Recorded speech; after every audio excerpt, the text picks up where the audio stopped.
Hi friends, कैसे हो आप। उम्मीद करता हूँ कि सब ठीक होंगे। आज हम फिर से नया वीडियो लेके आ गए हैं। आज के वीडियो में हम देखेंगे विंडो एसी के बारे में।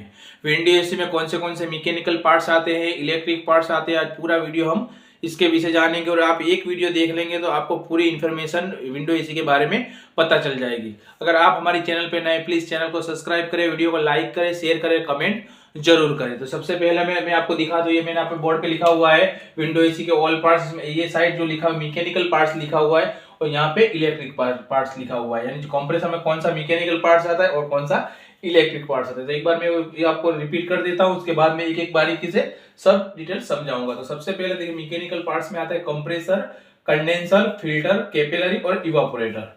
और जो इलेक्ट्रिक पार्ट्स में आता है compressor, fan motor, swing motor, PCB, selector switch, thermostat switch, capacitor और वोल्टेज रिले। तो सबसे पहले हम लेंगे कंप्रेसर के बारे में। तो कंप्रेसर जो विंडो एसी हो के स्प्लिट एसी कोई भी हो, तो जो कंप्रेसर होता है वो मैकेनिकल पार्ट्स भी होता है, इलेक्ट्रिक भी पार्ट्स होता है। क्योंकि इसमें क्या होता है कि पावर देने से जो मोटर घूमती है और पावर जो चीज पहले तो मैं आपको वो बता दूं कि मैकेनिकल पार्ट्स किसे कहते हैं और इलेक्ट्रिक पार्ट्स किसे कहते हैं। तो मैकेनिकल पार्ट्स उसे कहते हैं जिसके अंदर गैस सर्कुलेशन होता है, उसे मैकेनिकल पार्ट्स कहते हैं। जो भी चीज में जो पार्ट्स के अंदर से गैस सर्कुलेशन होता है उसे मैकेनिकल पार्ट्स कहते हैं। और इलेक्ट्रिक पार्ट्स किसे किसे कहते हैं, जिसे हमें पावर देना पड़ता है, उसके बाद जो वर्क करता है उसे हम इलेक्ट्रिक यानी पावर देना पड़ता है उसे, इसके लिए उसे इलेक्ट्रिकल पार्ट्स कहते हैं। तो सबसे पहले जो कंप्रेसर होता है मैकेनिकल पार्ट्स भी और इलेक्ट्रिक पार्ट्स भी है, क्योंकि उसमें इसके अंदर से गैस सर्कुलेशन भी होता है।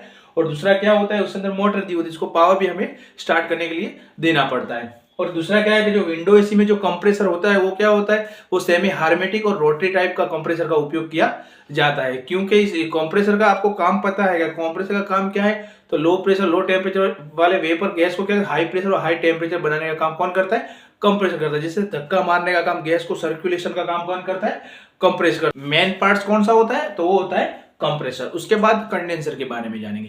कंडेंसर का काम क्या है, तो कंडेंसर का काम क्या है कि जो हाई प्रेशर हाई टेम्परेचर वाला जो गैस कंप्रेसर से आया हुआ है उसको क्या करना है, वेपर से लिक्विड में रूपांतर करना है।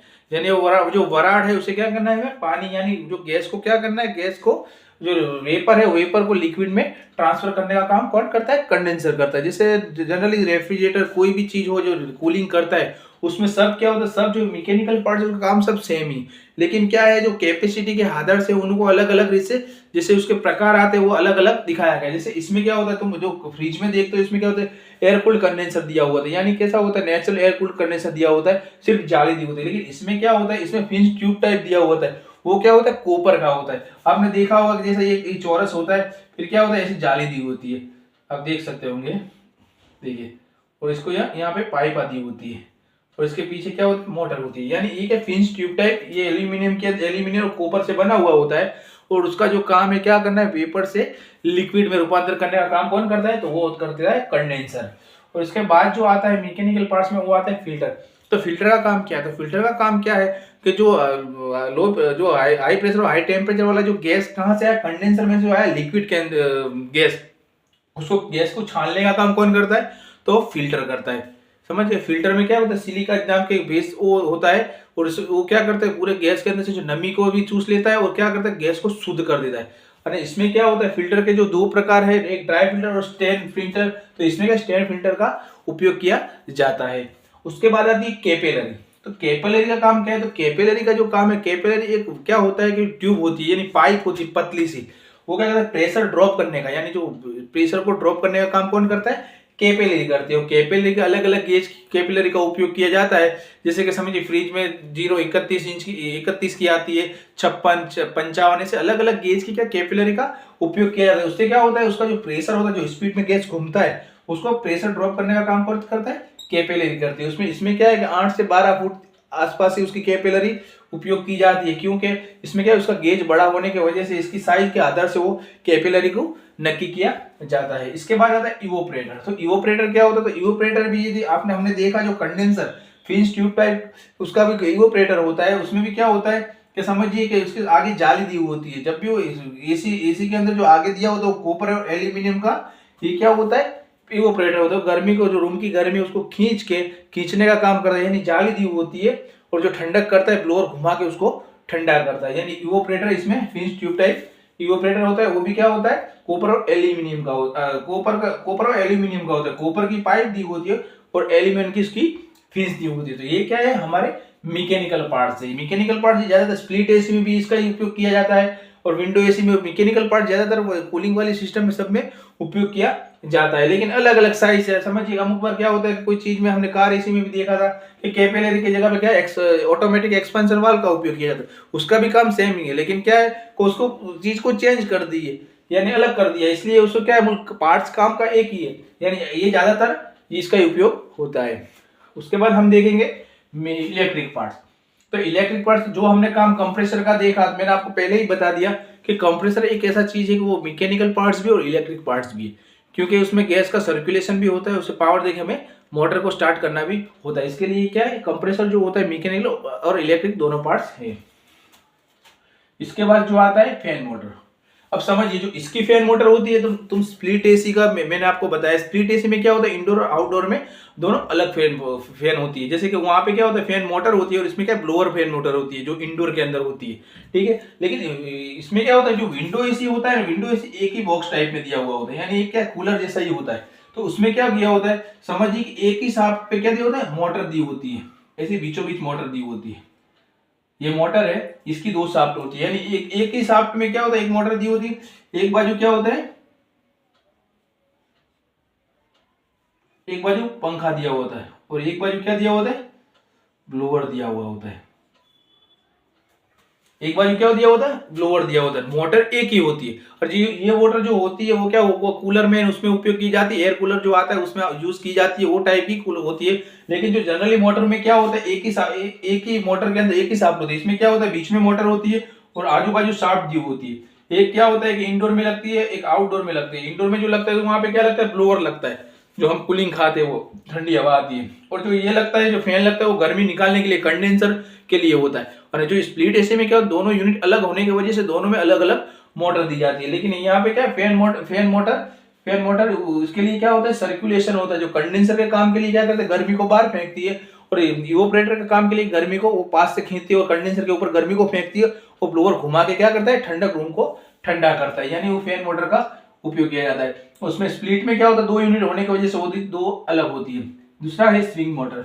अब समझिए कि तुम्हारे हिसाब से स्विंग मोटर का मतलब क्या है कि आप स्विंग मोटर को चालू करते तुम्हारे हिसाब से हवा को जहां पे भी सर्कुलेशन करना है तुम कर सकते हो। जैसे कि फ्लो स्टेट पड़ रहा है, तुम चालू करोगे एसी तो क्या होगा, वो हवा एक साइड ही करेगी। लेकिन आप स्विंग मोटर का मोड बदल दोगे, क्या होगा, वो पट्टी घूमने लगेगी। पट्टी घूमेगी तो क्या होगा, वो जो पूरे रूम को जल्दी ठंडा कर देगी। यानी जहां पे भी कूलिंग नहीं कर रहा है, एयर इसका फ्लो नहीं जा रहा, वहां पे भी फ्लो जाएगा। तो उसका काम क्या है, इसको एयर सर्कुलेशन करना है, यानी पूरे रूम में क्या करना, ठंडक को पहुंचाना है, स्पीड से पहुंचाना। वो एक ही साइड ठंडक जाएगी। लेकिन स्विंग मोटर आप चालू रखें तो फास्ट चारों बाजू हो जाएगी। उसके बाद आता है पीसीबी। अब समझिए कि जो एसी का जो मेन चीज होता है, विंडो एसी हो या स्प्लिट एसी, उसका मेन चीज होती है वो होती है पीसीबी। ये पीसीबी क्या करती है, इसका पूरा नाम क्या है, प्रिंटेड सर्किट बोर्ड। अब समझिए इसके अंदर क्या होता है, सब सिस्टम दी होती है। अब समझिए कि हमें एसी चालू करना है, तो एसी चालू करने के लिए क्या बंद करना है कि कुछ भी बोर्ड में करना है, तो हमें खड़ा होकर उसके कारण क्या करना पड़ेगा, मैन्युअली वो करना पड़ेगा, सेटिंग करना पड़ेगा। लेकिन उसमें क्या सर्किट लगी हुई होगी, तो क्या होगा, हम रिमोट से इसको क्या कर सकते हैं, कंट्रोल कर सकते हैं। जैसे समझिए हमें बैठ के यहाँ क्या करना है, एसी को ऑन करना, हम रिमोट दबाएंगे तो एसी ऑन हो जाएगा। वो किससे होता है, वो पीसीबी से होता है। पीसीबी वो सिस्टम होती है, रिले विले सब चीज आती है, डायोड सबका उपयोग होने से वो पीसीबी बनती है। उससे हम बैठे बैठे क्या कर सकते हैं, कंट्रोल कर सकते हैं। ऐसे हम मैन्युअल करने के लिए क्या खड़ा होना पड़ेगा, बंद करने के लिए, स्विंग घुमाने के लिए, इसके लिए पीसीबी का इसमें उपयोग किया जाता है। और दूसरा क्या है, सिलेक्टर स्विच। देखिए मैंने आपको पहला पीसीबी लिखा, इसके बाद सिलेक्टर स्विच लिखा। और समझिए जो ओल्ड मॉडल जो आते थे, ओल्ड मॉडल के जो विंडो एसी आते थे जूने मॉडल के, उसमें क्या होता है, सिलेक्टर स्विच का उपयोग किया जाता है। सिलेक्टर स्विच का कैसा कि समझिए आपको जैसे फैन को आप रेगुलेटर कैसा आता है, एक पे रखना है, दो पे रखना है, ऐसे इसमें सिस्टम आती थी, ओनली फैन, कूल यानी हीट। उससे क्या होता है, आप सिलेक्टर स्विच के आधार से उसको क्या कर सकते, घुमा घुमा के हाथ से मैन्युअली सेट करते हैं। यानी ये सेट करने के लिए सिलेक्टर स्विच है। समझिए जहाँ पे पीसीबी होती है वहां पे सिलेक्टर स्विच नहीं होती, और जहाँ पे सिलेक्टर स्विच होती है वहां पे पीसीबी नहीं होती। यानी दोनों, तो भी मैंने क्या किया, इसको भेगी कर दिया है, साथ में कर दिया है। क्योंकि आप कितनी बार देखा होगा, ओल्ड मॉडल का होगा तो आपको ऐसा लगेगा पीसीबी तो अंदर है ही नहीं, लेकिन उसमें क्या होगा, उसमें सिलेक्टर स्विच चार टर्मिनल की सिलेक्टर स्विच आती है। 5 टर्मिनल की सिलेक्टर स्विच आती है, अलग अलग वो सिलेक्टर स्विच आती है। इसका मतलब ही क्या, सिलेक्ट करना यानी पसंद करना, कोई भी चीज हमें करनी है तो मैन्युअली करनी पड़ेगी, वो रिमोट से कंट्रोल नहीं होगी। इसके लिए क्या, जो ओल्ड जो मॉडल के जो एसी आते हैं विंडो एसी, उसमें सिलेक्टर स्विच का उपयोग किया जाता है। उसके बाद आती है थर्मोस्टेट स्विच।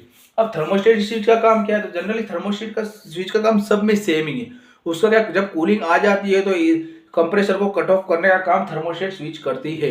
अब समझिए कि जब विंडो एसी होता है, विंडो एसी जो ओल्ड मॉडल आता है उसमें ही थर्मोस्टेट आती है। न्यू मॉडल में क्या होता है, जो सेंसर आते हैं, कूलिंग सेंसर, रूम सेंसर जो आते हैं, वो क्या अंदर पीसीबी में लगे हुए होते हैं। लेकिन समझिए कि आपके पास ओल्ड मॉडल का है तो उसमें क्या, थर्मोस्टेट स्विच आएगी।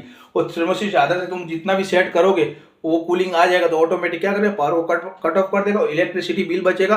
और कंप्रेसर में क्या, जो ज्यादा लोड नहीं पड़ेगा और ज्यादा कूलिंग भी नहीं है। इसके लिए क्या, थर्मोस्टेट स्विच का उपयोग किया जाता है। उसके बाद कैपेसिटर। अब समझिए कैपेसिटर का काम क्या है। किसी भी चीज में आपने देखा होगा, फैन के अंदर भी कैपेसिटर आता है, मोटर के अंदर भी कैपेसिटर आता है, कंप्रेसर में भी कैपेसिटर। कैपेसिटर का काम सबसे ज्यादा क्या, कोई भी चीज को धक्का मारने का काम है, यानी स्टार्टिंग टॉर्क देना या रनिंग वस्तु करना। इसके लिए कैपेसिटर का उपयोग किया जाता है। कैपेसिटर दो जात के आते हैं, एक होता है रनिंग कैपेसिटर, एक होता है स्टार्टिंग कैपेसिटर, यानी दो कैपेसिटर का उपयोग किया जाता है।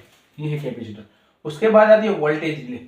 अब समझिए कि जो ज्यादातर एसीओ में, स्प्लिट एसी हो या विंडो एसी हो, अभी अभी तो क्या है, वो इन्वर्टर मॉडल के फिर एसी आने लगे हैं, इसके लिए थोड़ा चेंजिंग आ गई है। सबसे ज्यादा उपयोग होने वाली चीज जो होती है वो वोल्टेज रिले होती है।